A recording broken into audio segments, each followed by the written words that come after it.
for us as a group to just go through each document in order, pull them up.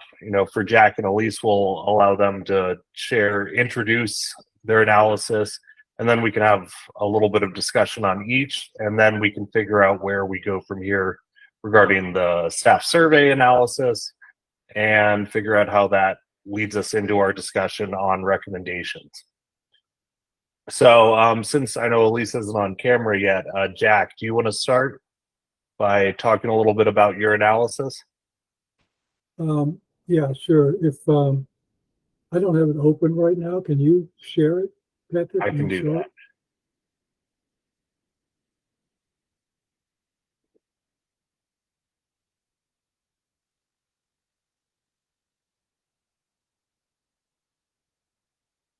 Okay, can everyone see this? Let me zoom in a little bit.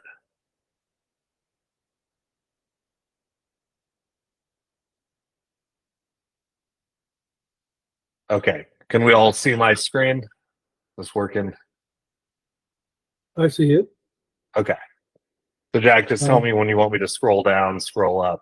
Sure, sure. So basically what this document represents is the sort of thinking process I went through as I started to examine these questions that had open comments.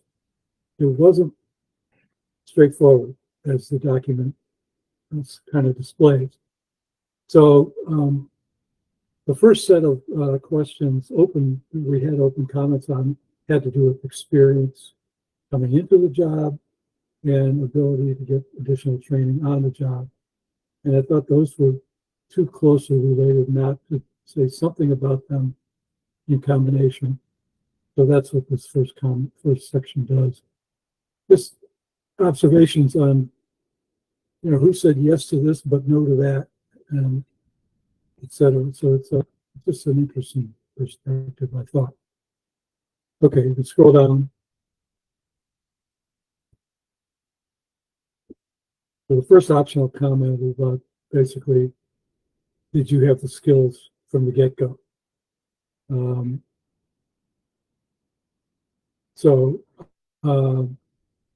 I broke those into those answering yes and those answering no, because they kind of you can interpret them a little bit differently. So that's all that's going on here. Next page. Yeah, more quotes. Yes, no. And then there was a specific entry that I thought provided some interesting insight. Just scroll up one notch. There was one entry that spoke volumes about recurring themes. So basically it's framework, organizational aspect of it. Then there was another one about, did you have the opportunity to get training? I split those saying yes from those saying no again to get the varying perspectives. Next page. And then ask them, like in most of what we did in the last survey, is what things would you do that would help? What do you think should be done that would help? And so we did a keyword analysis on that, just like the last report. And the ones that popped out were what we might expect from the last report. Next section. Here we're just calling out specific comments to those top rated keywords. Down some more.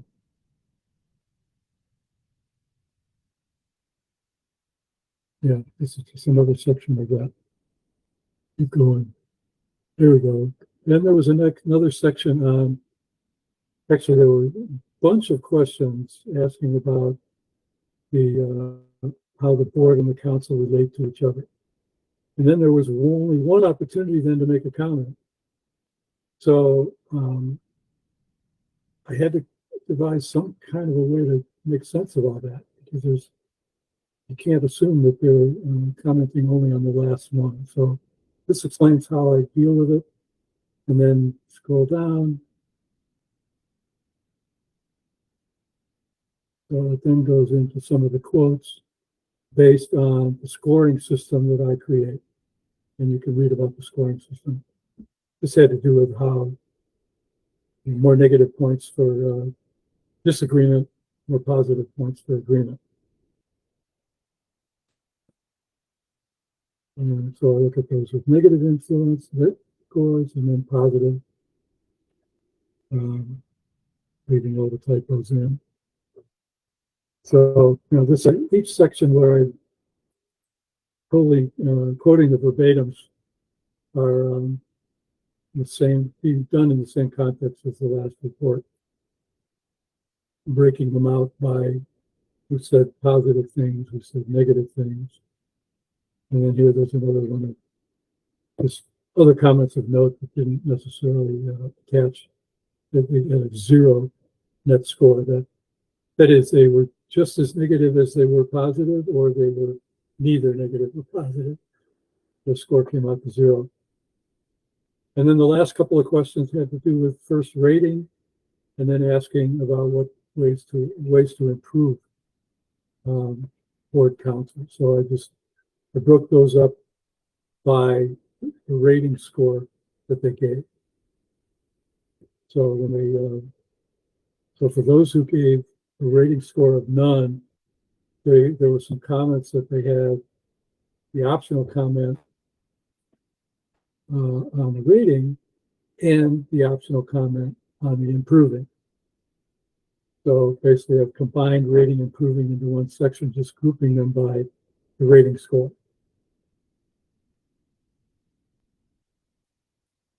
I probably explained that in a more complicated fashion than is necessary. Again, usually for a given rating, here's all their optional comments about the rating, why they gave the rating, and improvement suggestions. I think this is getting pretty close to the end. The last two sections. Yeah, keep going, keep going. Yeah, so measures to expand diversity. This was a lot like the last set of comments where we were able to build keyword cloud compensation. And I explain in the dialogue what I've included in compensation, because I haven't, it's more than just money. It's parking, it's childcare, all that kind of stuff, really just to add to compensate for their time. Outreach is another big one where they had a lot of comments. And scheduling. So I'm saying, please do it more during work hours, and others are, no, it's got to be off hours. So it was pretty contradictory on the scheduling side. And then there's media, keyword that is for specifically media like advertising, social media, not the earlier category, not outreach. And then there were strengths and weaknesses. In both cases, we were able to, not weaknesses, strengths and challenges. We were able to build word clouds.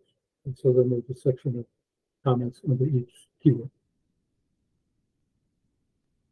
And that's it. It keeps scrolling. I don't think there's anything more than I did add an appendix where I just, keep going. Yeah. So this is the second one. Keep going, keep going. I think this is it until we get to the appendix.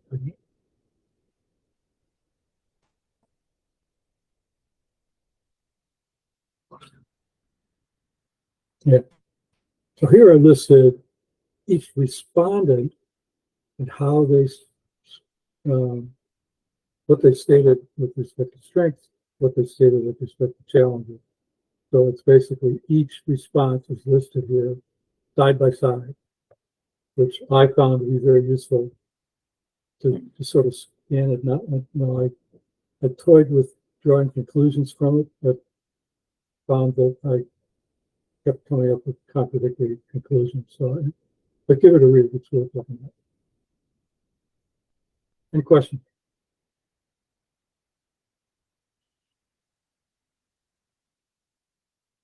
Jack, again, I just want to thank you again for your work to put all of this together.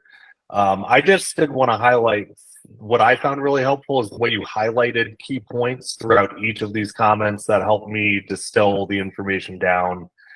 I feel like there are a lot of really relevant suggestions throughout each of these sections that we should definitely consider as we develop recommendations. I thought that there was some items where there's kind of some alignment between the board member responses and the staff responses, you know, specifically around confusion around what happens if a recommendation is made. It seems like, nobody quite knows how an idea goes from a board either to another board or up to council, and it seems like everyone's asking for clarity there.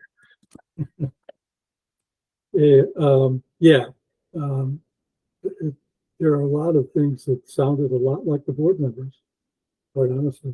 We go back to that last report. And thank you for the compliment. I used to do shit like this for a living, so this is a wonderful opportunity, frankly, for me to not be retired. Thank you. Well, thank you. Yeah, does anyone else have any questions or thoughts? Alan, I see you joined us. We're just going through each of the analysis that Jack, Elise, and Ted did. Jack just gave us a description of his, and now we're talking about it. Yes, Elise. I just had a question for Jack. If you had like 3 main themes that you pulled out of your analysis, like what would those be?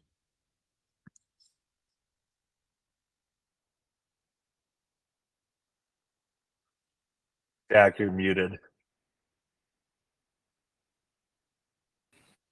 Yeah, you're asking me to think on my feet, which late in the day, but I hadn't, quite honestly, I hadn't tried to think along those lines yet.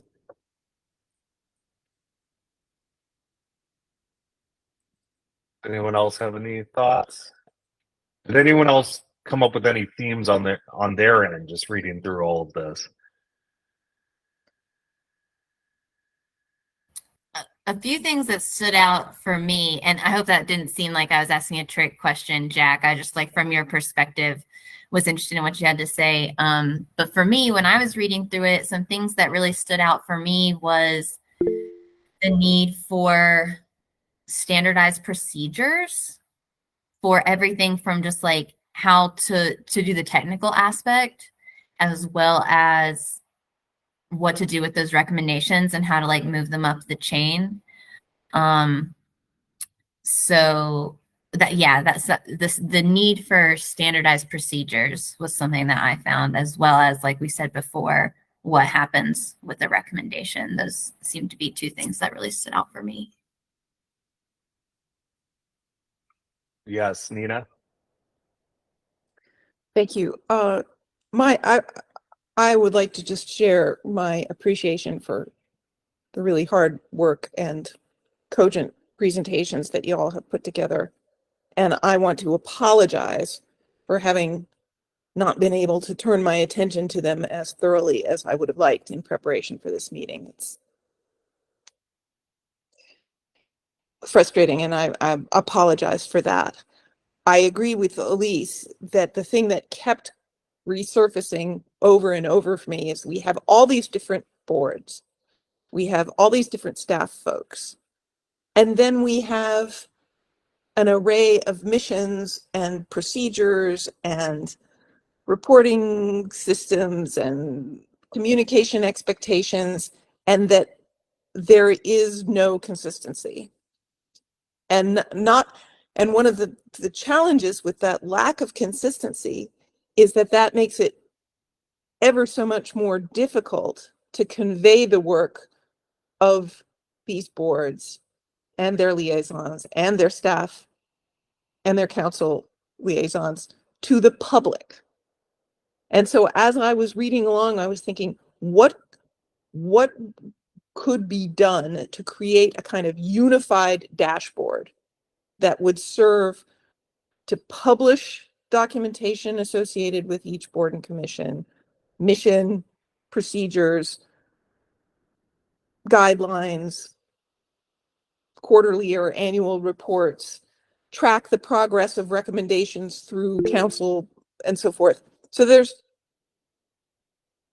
I can see in my mind's eye a unified place online where staff, board members, and the public and council could all go to see where things stand with any given board, and that would be done, everything would be structured in a similar way so that you could really do an apples to apples understanding of where different groups are in their processes.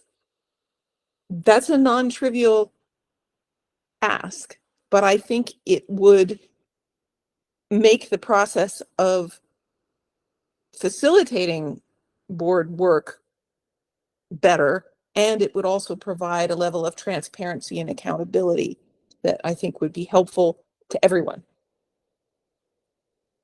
And I would just, yes, go ahead, Jack, and then Alan.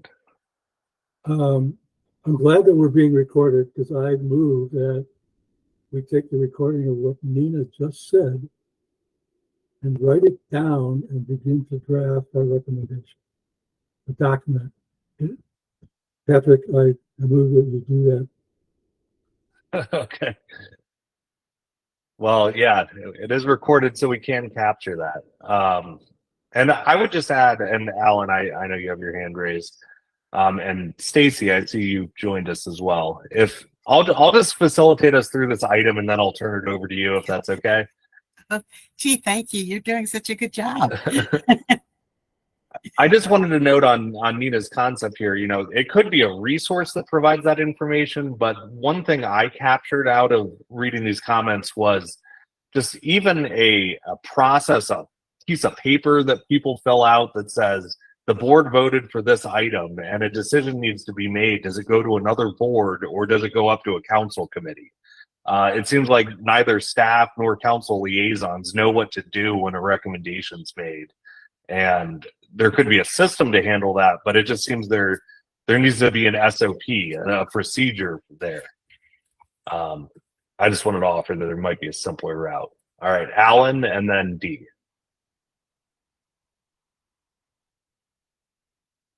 Alan, you're muted. You're muted, Alan.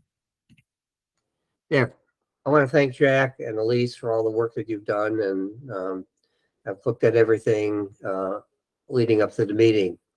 I just want to say I'm a strong proponent of community governance on public policy and community involvement. And I'm concerned, especially when there's looking at the work that Jack did and Elise, where there's an alignment of staff and board members and with recommendations, and what, if any, impact that has when they ultimately reach council. Because every board is supposed to do either quarterly or annual reports and with recommendations. And I kind of think sometimes that's a big hole where, you know, these reports wind up and they really don't have much impact on the policy within the community. And it's, you know, the boards are as close as you can get to community involvement in city governance. So that's something I would hope we may want to look at going forward. Thank you, Alan. Thanks. And Dee, I saw you had your hand raised.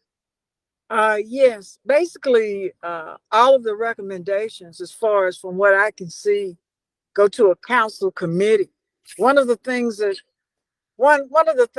I noticed with particularly new boards or the ones that have come online, that a lot of these boards, of course, everyone is at differing levels of whatever, participatory or just knowledge, base knowledge of how government functions and so forth. But a lot of the people who are on these boards, and I blame council for this, they have not properly charged these boards with whatever their responsibilities are. For one thing, one of the confusions that I had was the fact that when they appoint these boards, are they merely advisory? Some of them are advisory, some of them are regulatory by state mandate, I guess. But a lot of them, particularly those like human relations, I don't know if they understand what their proper charge is, or even CPAC, to name another one, which has resulted in a board that is totally dysfunctional at best. So I'm thinking that the mistake comes from council not properly charging these boards and them knowing, first of all, a lot of people think that when they make a recommendation, and I've been in this role too, that council is going to take that recommendation on, but they don't necessarily have to do that. There's no statute. There's nothing more than our concepts of participatory democracy and the fact that they're elected officials and they can exercise their judgment and or wisdom or the lack thereof to either take that recommendation. I've had to often educate city council. When we got written consent search passed, it took 3 years, but it also took educating council members on what that was. So basically, I found that with CPAC, the city did not properly charge that board. Human relations either, because they're usually all over the place. So that would be the only thing properly charged. Thank you. Thank you, Dee. Does anyone else have any comments on this one? Yes, Stacy. Okay, I'm going to ask some really basic questions here based on what I just read and just having come out of a board and commissions meeting. I believe all of y'all sit at least on one board or commission, city council, city committee. Am I right? Yes, no. And if not, you have somewhat recently. So, and these are going to sound really sophomore, but so who takes notes in your meeting? Who records the minutes of the meeting? Does the staff person or does a volunteer do that? Usually staff, but it can be a volunteer. What about the neighborhood group? Is that staff or volunteer? Staff, both for neighborhood advisory committee and multimodal transportation is staff members. Really? Wow. Okay. Are they of the kind of notes that if you were to go back 3 months later and look at something that happened in a meeting, are they good enough minutes that you could determine what was going on in that meeting if you were not there? They're really just timestamps when you can go back into the YouTube recording and hear when something's being discussed, but it usually doesn't describe what was actually discussed or the outcome aside from like motion, second, passed kind of thing. Okay, that leads me to another question. Are all the meetings that we have now with city council, are they all on live stream or some kind of recorded scenario? Every single one of them. Except to my knowledge. Okay. And there was another one part of all of that too. Well, okay, that gives me a better sense. Because I was just reading some minutes from 2 meetings ago of the Public Art and Culture Commission. And they didn't tell me anything. So what you're saying is in order to, you've got to go back and look at the meeting, which I don't know if that's the greatest thing in the world. At reparations, I can see where that would be useful because of the dynamics in that meeting are very different than like the dynamics in public art and culture. And you need to see some of that back and forth and whatever. Okay. And then, okay, so that gives me a sense. Go ahead, Nina. So I was not aware that everything is recorded. All the boards and commissions are recorded. I somehow had the sense that that was not the case. I'm glad to hear that it is the case, but it would be useful, again, to have some sort of centralized repository other than the city's YouTube channel that lined up recordings with agendas, with minutes, with, frankly, now that we have the joy of AI, it would be nice to have transcripts and maybe even summaries. They won't be perfect if they're done mechanically, but they're better than nothing because, frankly, sitting and watching a video or listening to an audio recording is tremendously time consuming and often quite frustrating. But if you have an outline and you have a transcript, you can get to the information that you want to know about a meeting much more quickly and efficiently. And these things are doable. I mean, it's nowhere near as labor intensive an undertaking as it has been in the past. So, one of my recommendations is all that kind of material should be transcribed, summarized, and outlined so that people can get the gist and get to what they want to know quickly and directly. And Nina, I just want to share that I did put a link in the chat. There is actually a project I've been working on for quite a while that takes the city's YouTube meetings, transcribes them, and then lets you search them. It's not That was perfect, my but question. it is a work in progress that solves part of what you're asking. It doesn't have agendas and everything linked up now, but there's a start. If you take a look at that link, after this meeting and have any feedback, please send it to me over email. I know some of the Zoom meetings I've done, you can at least, if you have a transcription, you can at least scan through it, even electronically, and put it and find a search word or something. When did they start talking about, Bell Share or something like that? And boom, you can go right to it. Then go to that in the video.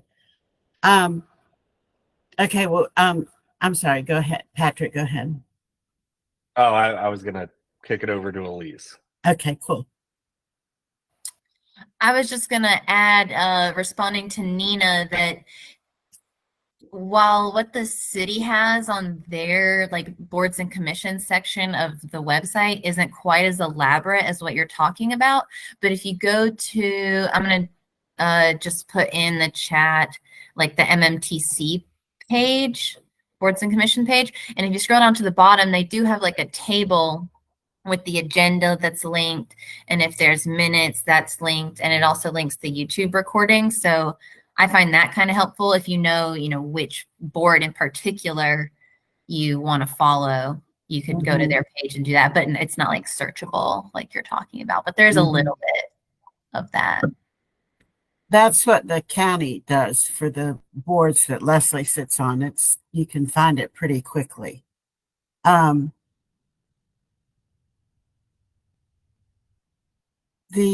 My other concern, and excuse me, y'all, for being late, and you may have already talked about this. In reading through this, I want to make sure that we are going to be really sensitive and are able to show this really clearly when there are these big divergence between how staff thinks that board is running and how the members think that board is running. And we've got 2 or 3, if I understand the numbers correctly, 2 or 3 that there is a big differential where staff might think it's running great and the members thinks it's highly dysfunctional, or staff thinks it's highly dysfunctional and the members think it's running great. And I just want to be sure that however we present that, we may need to go into just a tiny bit more data, because I want to be sure we're on solid ground on that when we And I think it needs to be addressed because that's been one of course I'll say that's one of my personal bugaboos, is that I think a lot of times staff go in, they run a meeting the way they want to run it and get it to where their goals are met, and the rest of the volunteers are sitting going, that's not what I'm here for. And it does. And what was said in the meeting and on the responses was that it appears that staff, and this has been, we can all attest to this too, that their goals are constantly being changed. They say their workload is particularly onerous and heavy, and they are constantly their priorities are constantly changing. I don't know what constant means. Is that every year, or is that every week, or is that every couple of months? You know, it's hard to say, but you know, maybe if there was a portal that kind of had easy access, it would help with some of that, and maybe it would be less difficult for staff. I don't know, because that's where this whole thing started, with staff complaining about it all, this being too much, too heavy, too time consuming. So I just want to be sure that we remember why this all started and how we can get that addressed in this report. Thank you, Stacy. So I'm going to go to Alan and Nina, and then I'm going to suggest we move to let Elise present her analysis as well, and then we can kind of continue this discussion because they're all in the same space in some regards. Go ahead, Alan. Alan, you're muted. What Stacy just said, I think, should be one of the central points of our outcome. And, you know, if we're looking at negative correlations between staff and committee members, and looking at the issue of effectiveness and functionality, and how committee members feel about that, which is really important because they're the ones who are supposed to be driving these issues. This leads to maybe some of the recommendations we need to be making going forward, because we're thinking, you know, next steps as being recommendations. So hopefully we'll be able to draw some specifics out of this that will lead to concrete recommendations going forward to council. Thanks. Thank you, Alan. Nina? So in the Jamboard, one of the sticky notes that I posted reads, hire more staff. I think this is something that we should consider recommending, because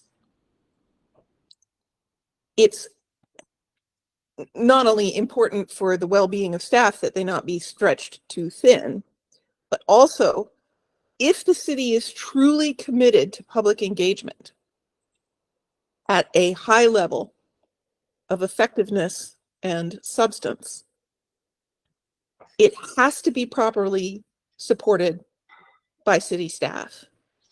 And it has to have effective ways of communicating to council and to the community.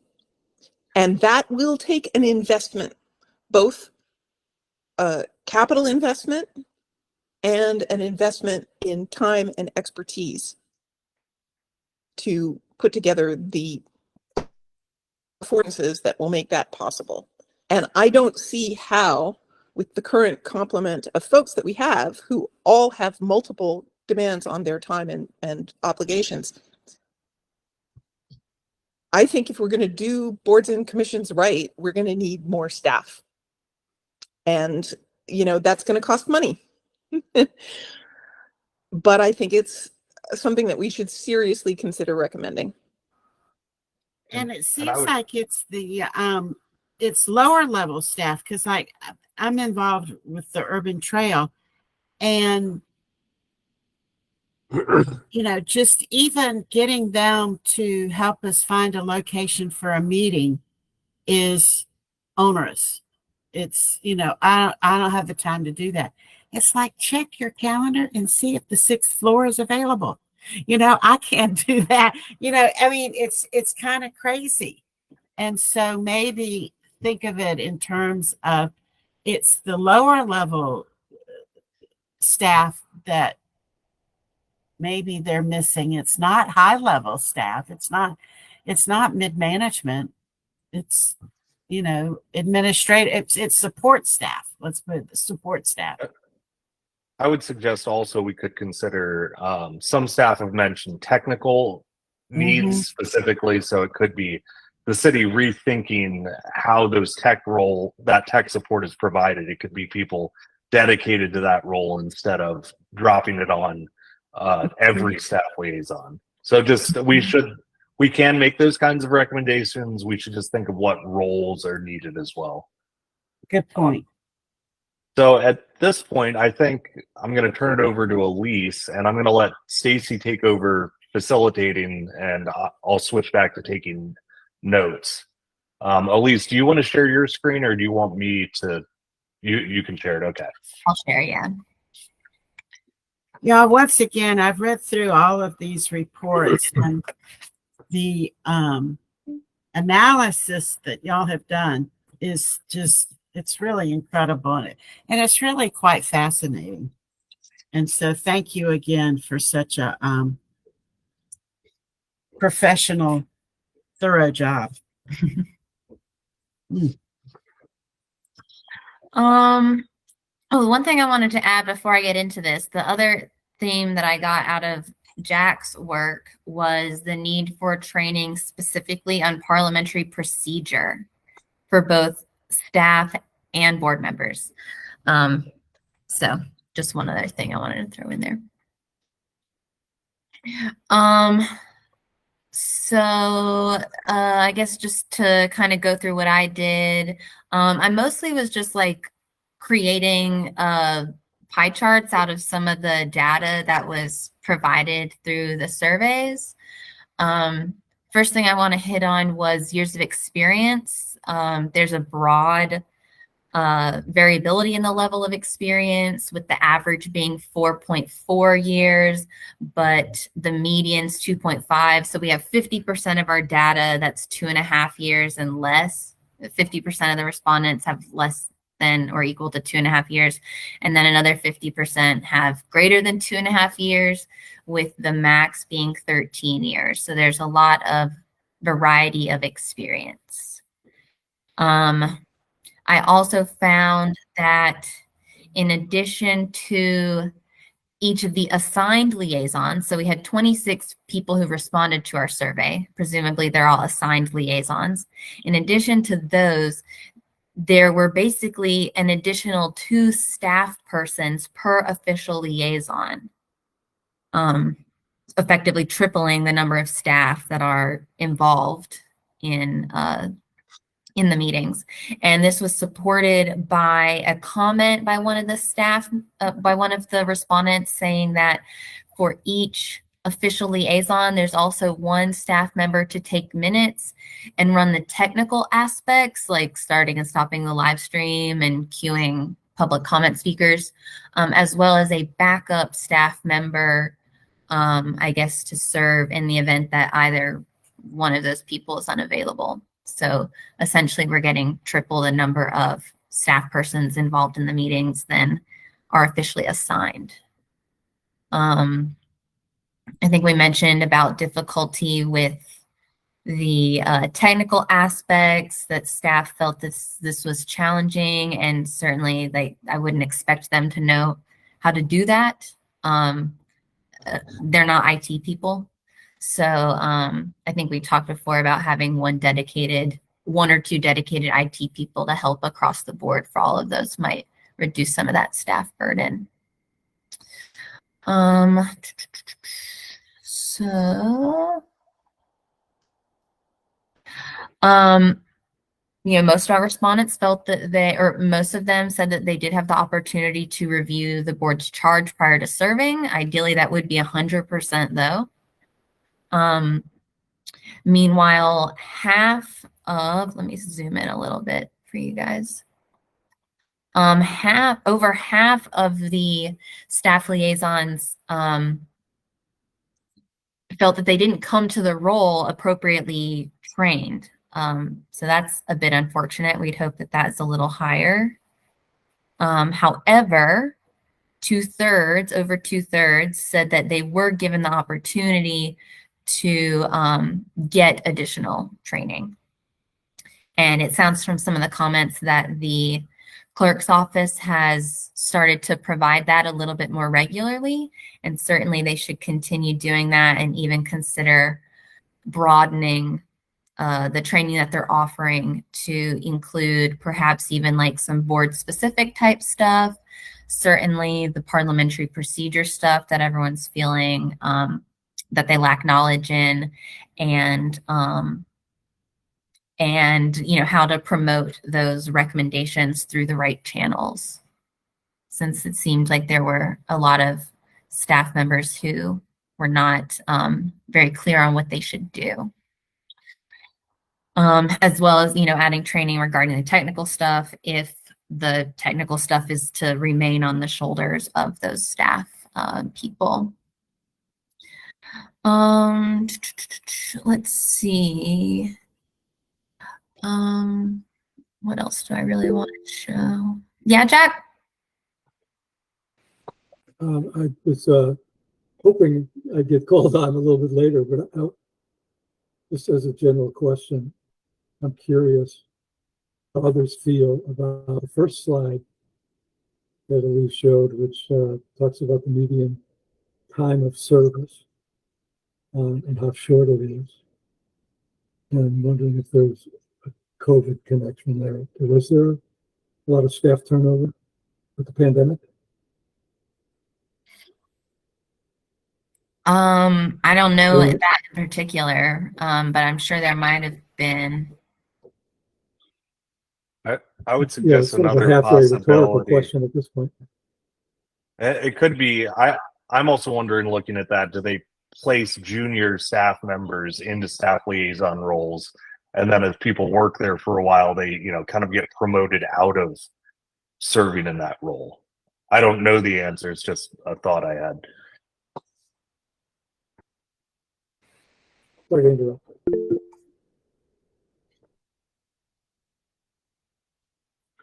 Alan?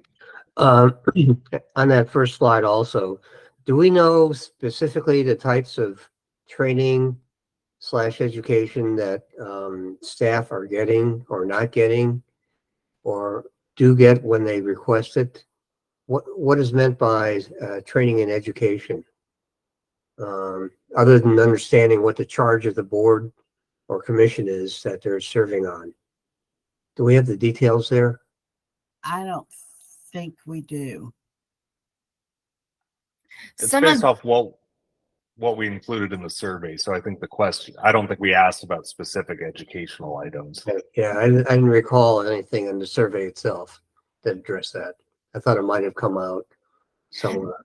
If you read through the comments that Jack compiled, I think there was some discussion of that there, and mentioned that the clerk's office has started to provide some training quarterly, kind of like how they do with member onboarding. But as to the nature of that, I'm not exactly sure what that entails. Yeah, I don't know why, but my assumption when I was reading those kinds of things was that somebody along the years started to put together a 3-ring binder. And so now it's the past 5 or 6 people have done the job, but it's nothing official. And so it's like, here's the binder. Have fun.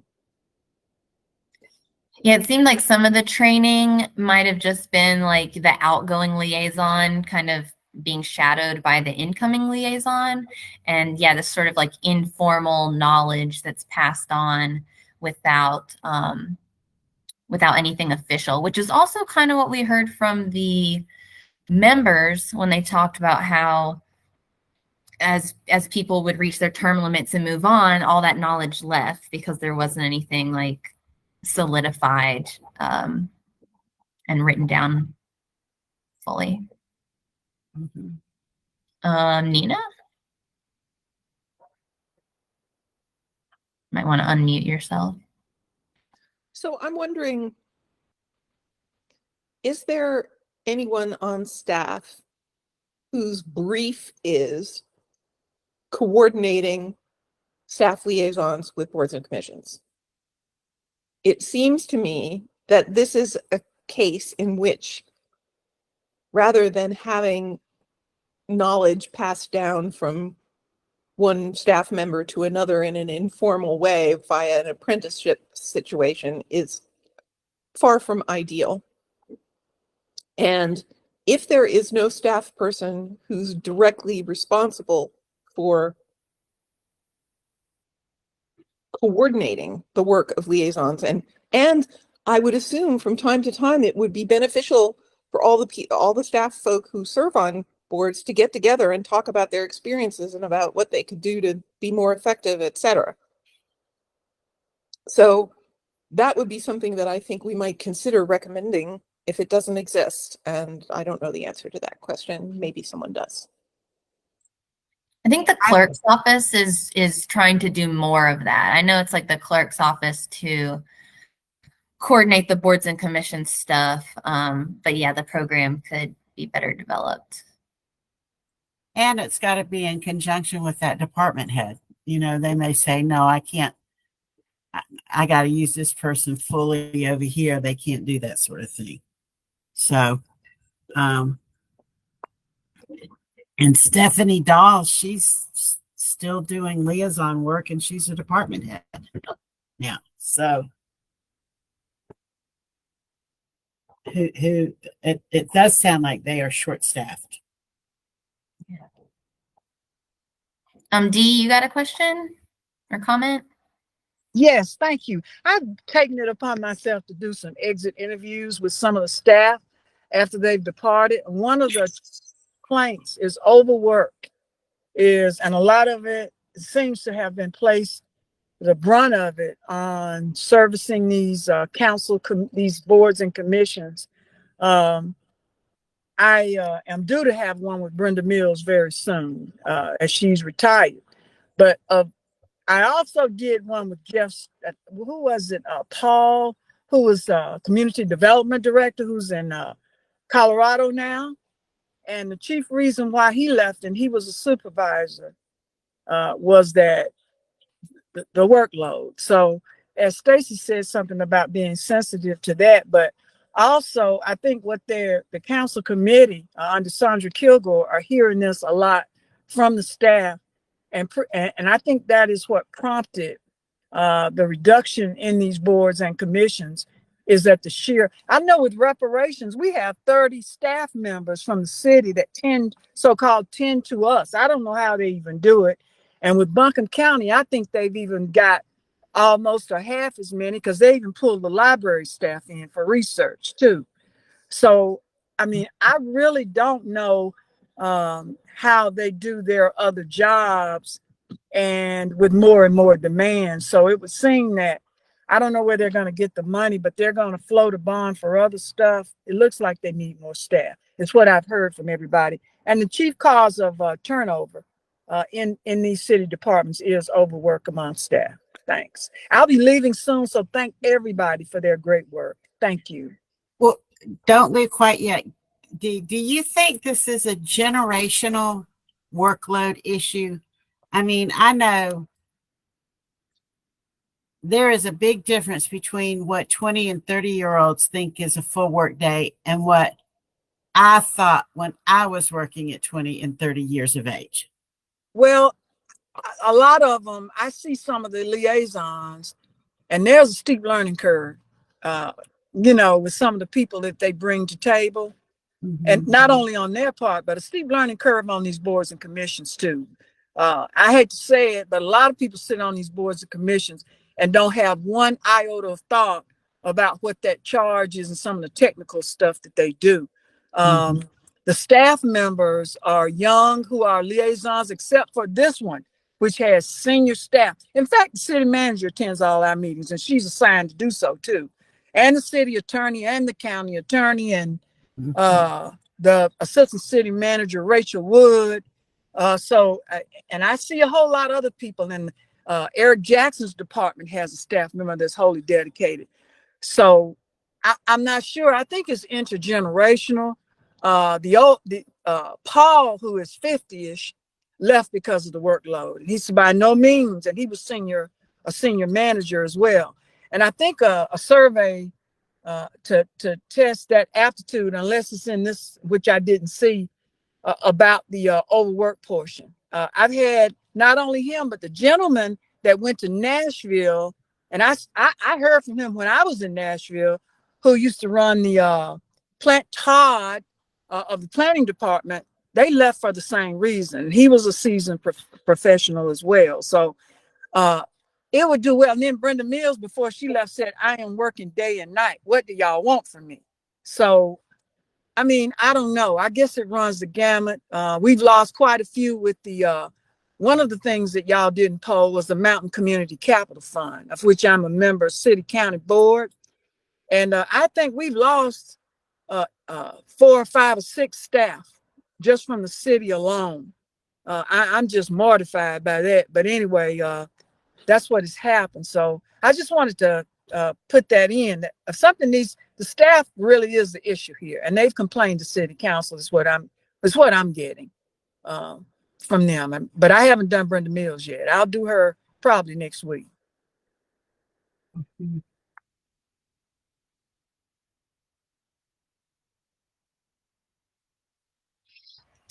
Any other comments?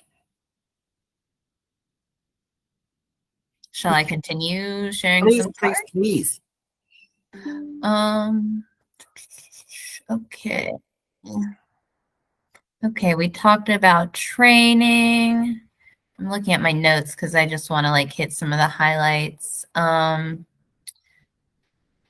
Let's look at this part down here, and let me make this a little smaller. Okay, so here was our Likert scale questions, and some things that I wanted to highlight were that, gotta look at my notes.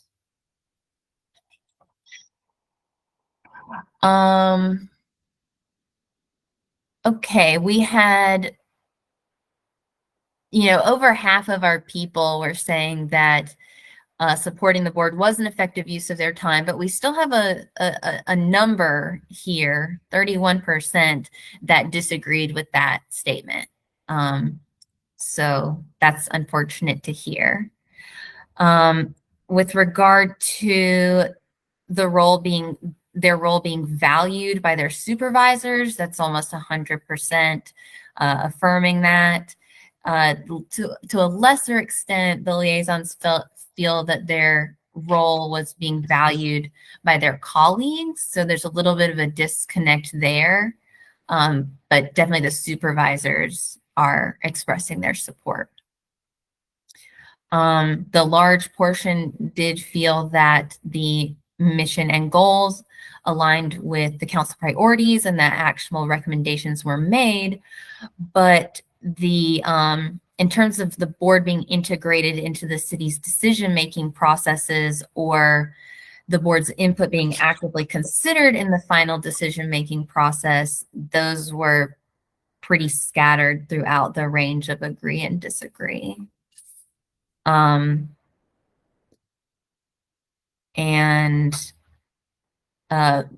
Most were saying that there's a spread in whether the current mechanisms for sharing information were really effective. It's kind of interesting that you look at all these responses and they're almost all a bell curve, except for a couple of them. Um,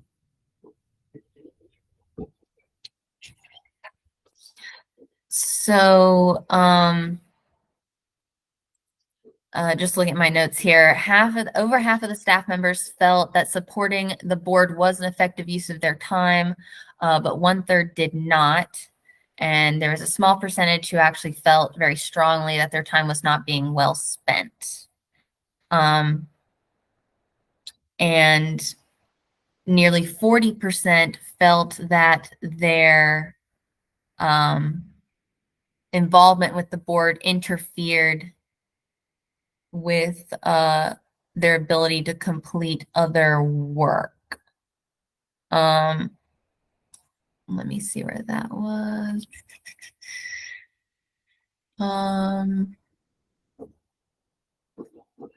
Then, so of the staff members who indicated that the board could be served by someone else, so, you know, 3/4 did not feel that their board could be better served by another staff member. But of the 1/4 who did indicate that it could be served better by someone else, all of those people said that the supporting the board interfered with their other work. So there was, you know, there was a correlation. Yeah, correlation there. Huh. So certainly those positions should be more closely examined to determine if the expertise of that person is really not being properly utilized, and to identify whether or not there's a different staff member who might be better suited for that role, or if maybe that person's expertise really is what's needed to support that board, then perhaps some of their other responsibilities need to be designated to other people, or as Nina suggested, hire an extra person to do all the things.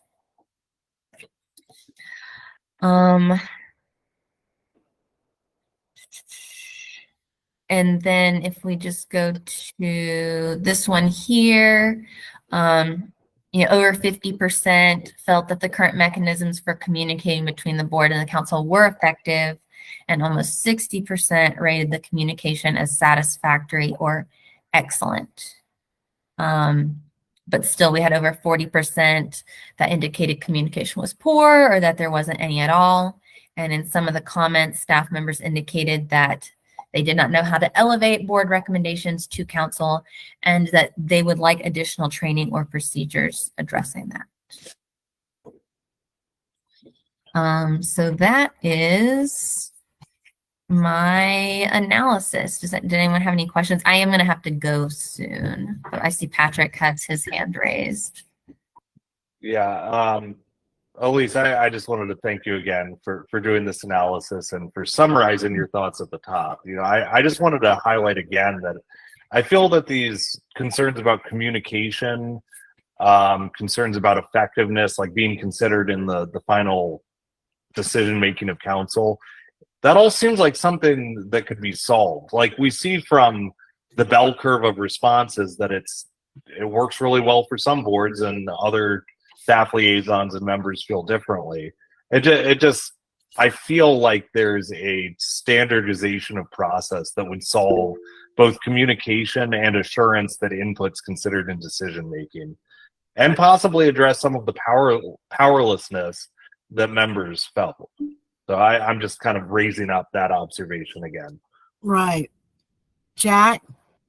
Yeah, Jack, can you hold on 1 second? sure.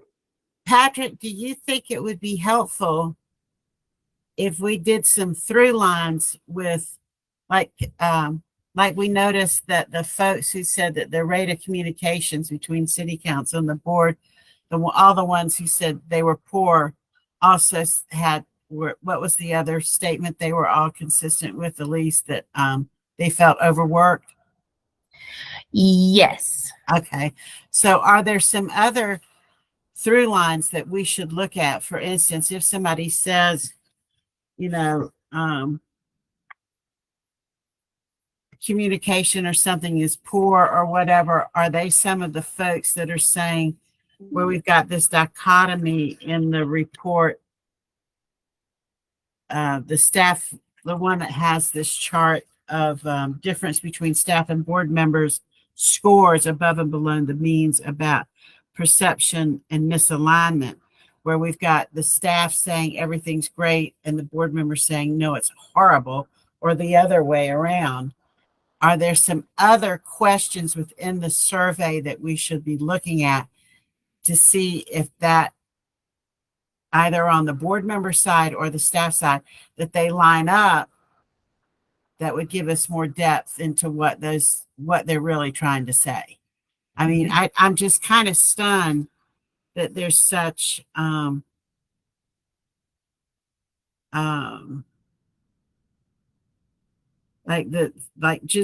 this isn't one of the bad ones, but the Civic Center Commission staff is negative, members are positive. And what could it, what is it? Is that all about the redesign of the Thomas Wolfe space? Is that something that they, what is causing that dichotomy? And is it because the wrong staff person is there? Is it because the wrong board members have been appointed? I think this is because, to me, if that's the case, then that board is totally dysfunctional and it's a waste of everybody's time to serve on it, and it's not moving anything forward regardless. So I would think that our main goal is to get these boards up and functioning efficiently and getting things done. But if you've got that kind of differential, I don't see how you can. But that's, that I'm just really focusing in on that. I know, and I'm sorry. Jack. And then Alan. That's all true. Particularly what Patrick said too about fixing things seems like it should be doable. But speaking from experience, I know that there's a tremendous amount of organizational pushback on any kind of change. And who knows that this is an organization that's liable to do that. So there will be resistance to change that would seem obvious to us as outsiders, at least in our role on this call. So I think it's difficult. I think we want to be careful about making hard recommendations about boards or commissions that should be eliminated. I think we need to focus on what do we see as the things that could be done relatively easily to fix it. Start with that. Let that be our focus, is my opinion. Mm-hmm. For what it's worth. I agree. Alan and then Nina. Thank you. Again, going back to that comment I made a little bit earlier about that negative correlation between staff and board members, and addressing the issue of board performance and effectiveness. And I think, without getting in our recommendations too negative, I think we need to be positive in terms of how we address this. What can we recommend then to ameliorate this issue, and so it doesn't continue to occur going forward, and that happiness level between board members and staff members is higher, gets a better or higher correlation, between a positive correlation rather than what we're seeing on the negative side. So again, I think that this will all lead to recommendations down the road for our group. Thanks. Exactly. Nina? What I'm hearing out of the comments that people are making, and it's something that I've been thinking about myself about this challenge, is that what we really should be looking to do with our recommendations is shaping the culture of board service. both for staff and for members of the public who are serving, and for council liaisons, frankly, as well. There needs to be a coherent set of expectations about what this service entails, what kinds of goals it attempts to achieve, what sort of procedures it uses to achieve those goals, and then how those goals are communicated both within government and out into the community.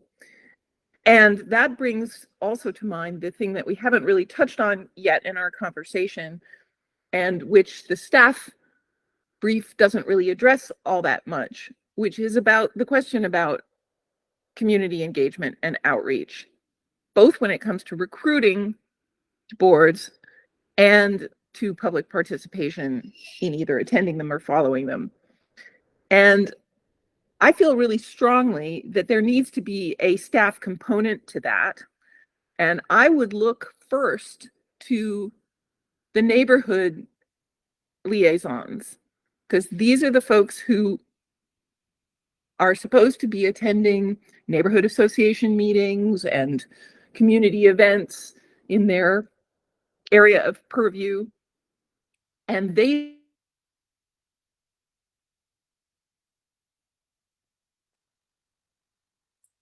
Oopsie. Nina, I don't know if you can hear me. I guess she can't hear me, can she, Patrick? If she's frozen. Yeah, and she just dropped off. Okay. Patrick, go ahead. Oh, there's Nina again.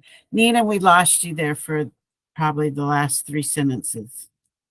I'm sorry, I don't know at what point you lost me there, but I was just saying that I think that there's a staff role of neighborhood liaisons, and they should be at the forefront of communicating the work of boards and commissions and the need for participation from community members. But they'll need to be talking to a coherent brief that all of the people who do board service share. What is the culture of board service? What are the expectations? What are the procedures? What are the methods? What kind of outcomes are looked for? And I think creating that culture should be what our recommendations aim to do. Good point. When you say neighborhood liaisons, are you talking about the liaisons beyond NAC? I don't know. Okay. I believe there are city staff that is a neighborhood liaison role. I Yes. believe that exists. They show up. There's a person who shows up regularly at the Shiloh Community Association meetings. Yeah, the Hot Creek too.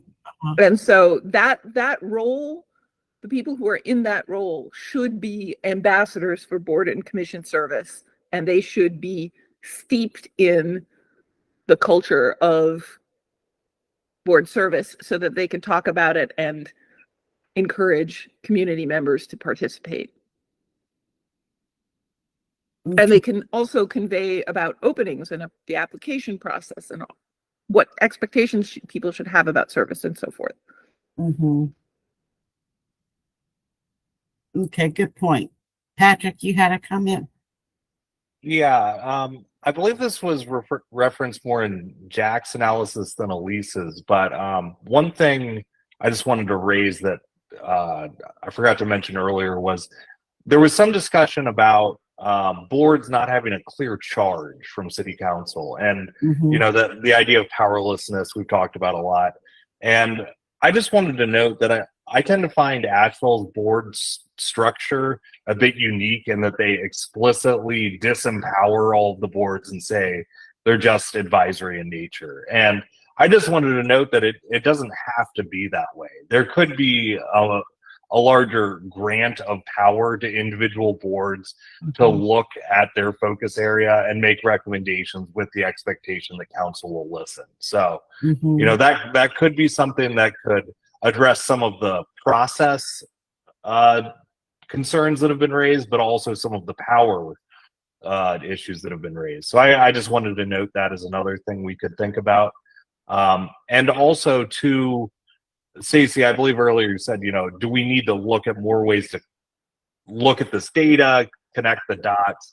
I just wanted to share the kind of my impression reading the analysis that Elise and Jack and Ted put together. Is kind of like, I feel like I have enough information now that we could start discussing recommendations more closely. That's my initial feelings, that kind of like, I've seen enough. I'd like to start figuring out what we do about some of what we've heard here. But I'm of course curious to hear what other folks think. Nina? One other quick thought, if I may, about this culture thing, which is, I'm trying to remember what the statistics were, but about people's experience of serving on boards and commissions. But to my mind, ideally, citizens who serve on boards should feel incredibly proud of being selected to serve and having the opportunity to serve, and of what they get to accomplish while they're serving. And, you know, when I talk about a culture for boards, I'm talking about having a systematic way of recognizing and lauding the participation of the people who are service, elevating them in the public eye, making sure that our local media are aware of what boards and commissions are doing. There's a whole element of building prestige and appreciation for the work that these folks are doing to help our city government tackle complex issues in a way that's responsive to community input. I don't think that if you stopped the average Ashevillean in the street and you said, you know, what's it like to serve on a board and commission, they would look at you like you had three heads. They wouldn't have any idea what you were talking about, and that would be the end of the conversation. You know, currently there are a small group of people who have diligently contributed. They ought to be on a plaque somewhere in City Hall. They should be getting certificates of, thanks and acknowledgement. They should be having profiles in our local media. This is kind of culture building 101. And if you want to reduce people's feeling of uselessness and powerlessness, one thing you can do is acknowledge them and, give them a platform to be proud of their participation. So, yeah. Well, I was just, where our church is, we have a neighborhood association that meets there. And I was just talking to the president, and they only have somebody from the city come to that community advisory, that community home. It's not even homeowners. It's community members of that organization. And they only have somebody come from the city when they are invited. So, and it's a very active and it's a very large member association. And of course, they came a couple of weeks ago because of this big, huge redevelopment that wants to happen over there. So I think that we need to,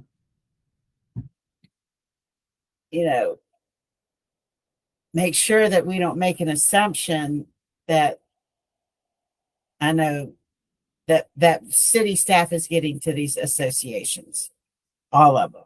I know Brenda did a lot of that work over her career, but who knows how that goes.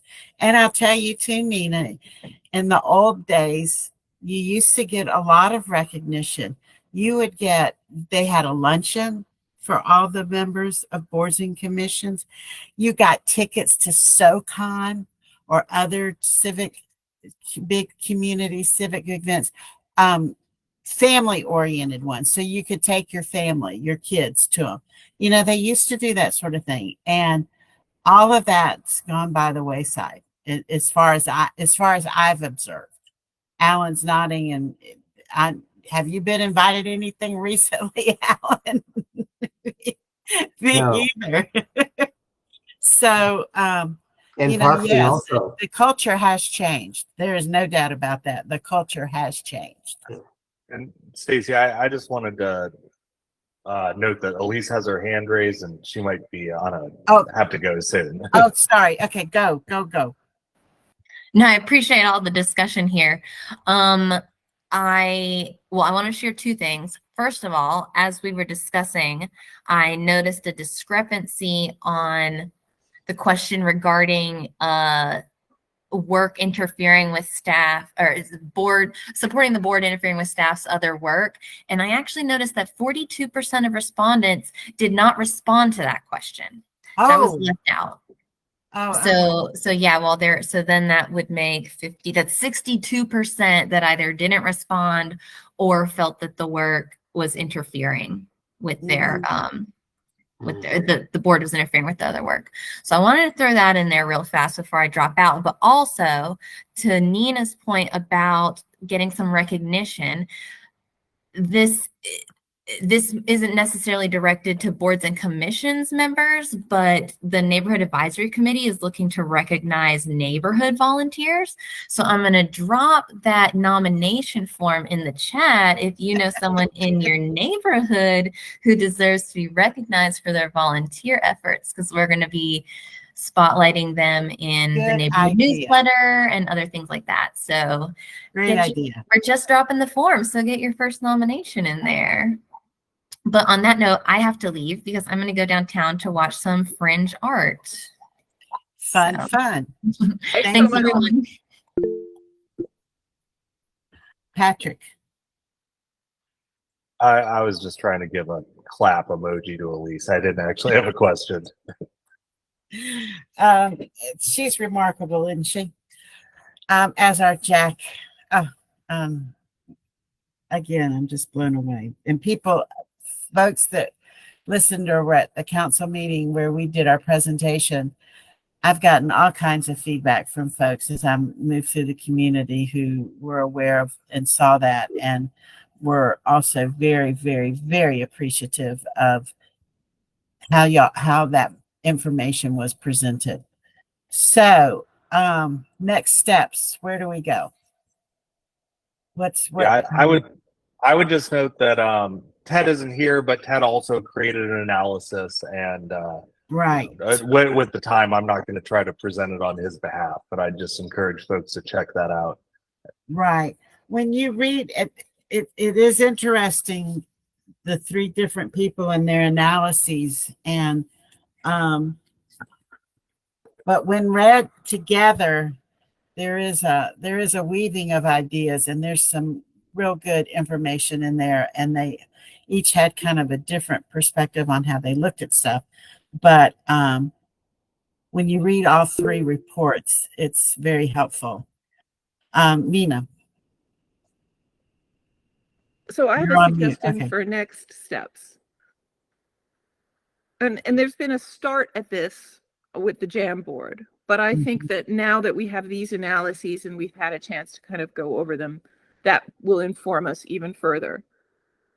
I suggest that each of us deliberately look at each of the categories of concern that were outlined, coming both from our original survey and from this one, and that each of us formulate at least one recommendation to respond to every one of those areas. Maybe as many as 3 ranked in order of priority. And I think that if we do that amongst ourselves, we'll be able to fairly quickly identify commonalities across.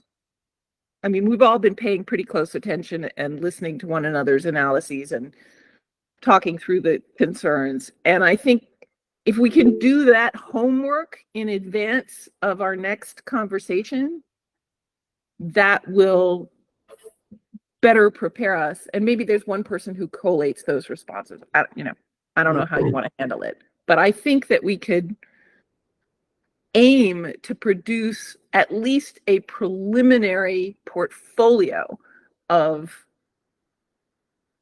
recommendations, suggestions for us to then elaborate on and pick amongst and whittle down to a coherent set to present to council. Jack, what do you have to say? I would agree with Nina to some extent. I think we should take the effort that's required to meet in person to begin that process. I think the energy could be contained in a room instead of spread out across the city.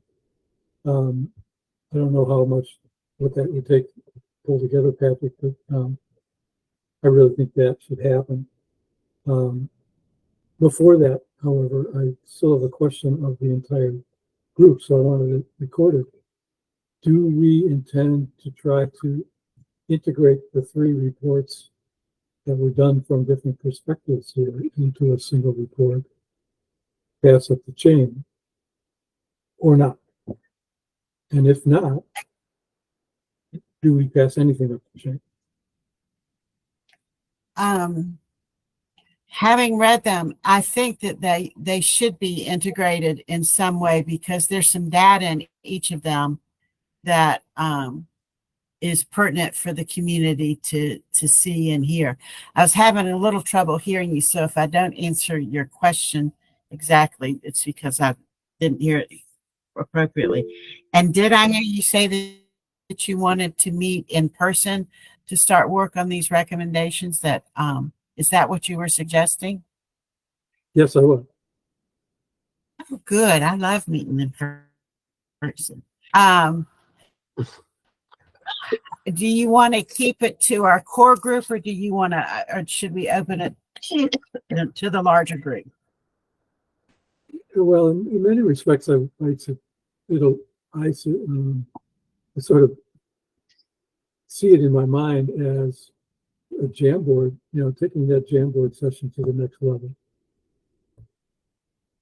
So Okay. to basically begin to draft how do we structure these recommendations, what kind of things do we want to put inside that structure, and how much evidence do we provide that supports a recommendation.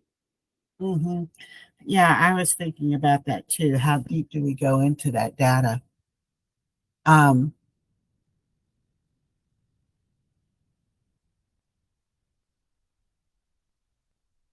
Alan, what do you think? I like the idea of perhaps when we meet next month of having each of us having a couple recommendations that we've that kind of stand out from the data. It's too bad that Ted wasn't here to give a live presentation of his work, but we could still review that. Unless we think we need one more meeting before going to recommendations. I don't know what y'all think about that, to kind of finalize our thoughts and then move to recommendations. If I can comment on that. Absolutely. Go ahead. Thinking, one of the later agenda item, I think, for today's meeting was to revisit that quick little timeline that I had put together for wrapping this thing up. And we're clearly behind schedule. We were figuring to have recommendations by March or April, but that's not going to happen. So I think in context of when do we meet next, how should we meet more frequently to get through this stuff quickly? Should we give ourselves a deadline?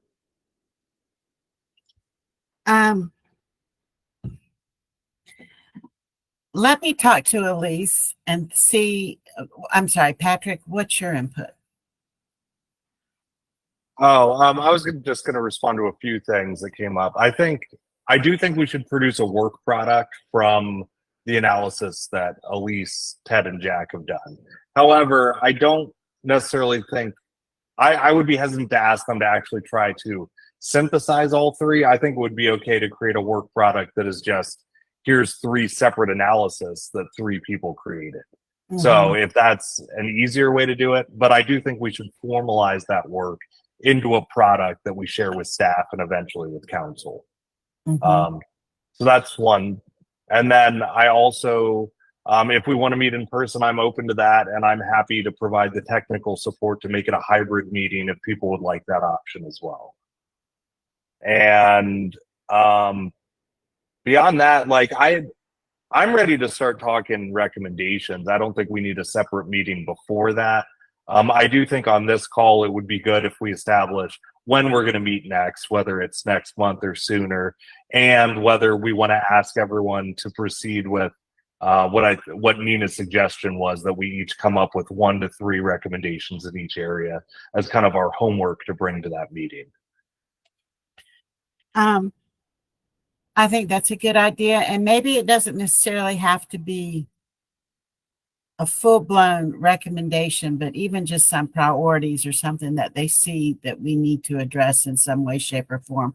What they see to be, oh, we lost Nina. What they see to be the most, the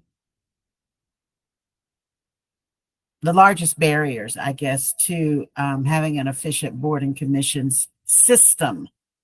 You know, and maybe that's part of what the problem is that they don't seem to have a system. As Dee was saying, all of the boards are also run so differently from an administrative perspective, but just, you know, and granted, they're all going to have a different culture. There's no doubt about that.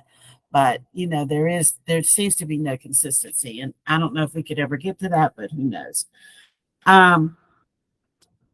Let me talk to Elise and get her input on this and some recommendations that she might have, and see what her calendar is like. And we'll send some dates out in the next couple of days.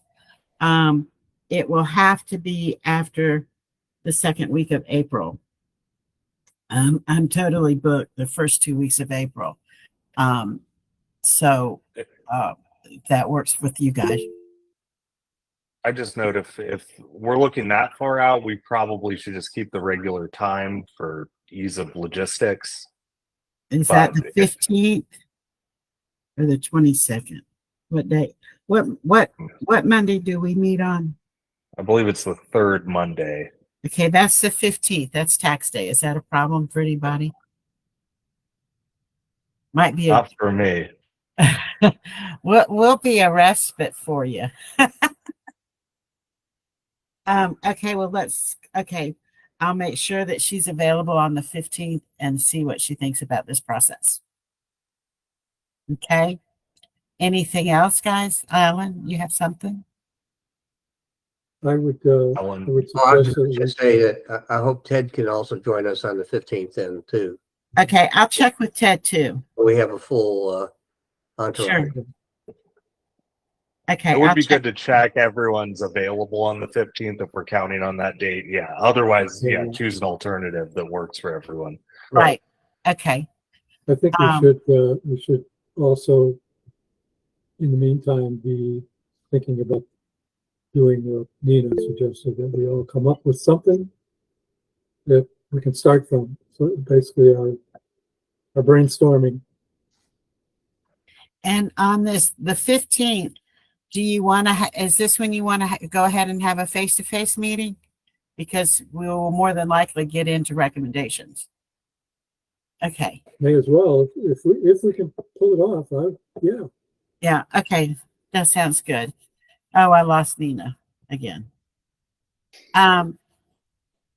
Patrick, I know that the William F. Wolcott building worked well.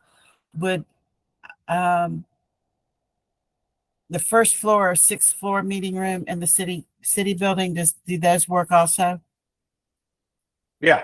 Those Okay. work. Okay. All right. Nina, you had something? Yeah, I'd like to suggest that if possible, people circulate what they're thinking of ahead of time so that we can get some conversation going, whether via email or on the Jamboard or something, so that we don't waste too much time with kind of collate duplicative efforts. And I think it's also valuable if that we do something not too dissimilar in terms of ease of digestion, kind of summary and collation of the three reports about the staff survey, because the power of the presentation that we gave to City Council about the original survey was based on the fact that it was really broken down into very digestible and understandable units of information. And I think it would be very helpful to have that level of summary and sophistication of an pulled together. And I think also the process of doing that might surface some of those correlations and disconnects that we have observed talked about a little bit this evening, and highlight those as things that call for attention. I envisage, I don't, my personal feeling is I don't think there's a need to do a separate presentation about the staff survey. I would like to see a presentation about our recommendations, calling back to key results from our board member survey, our staff survey, and then as what created the recommendations that we would be making. So I do think that there's a level of higher summarization and highlighting of key interesting points that needs to happen before we make it public in a flashy way. Oh, absolutely. Absolutely. Alan? Ultimately, I think we need to think about another presentation before council, because that had a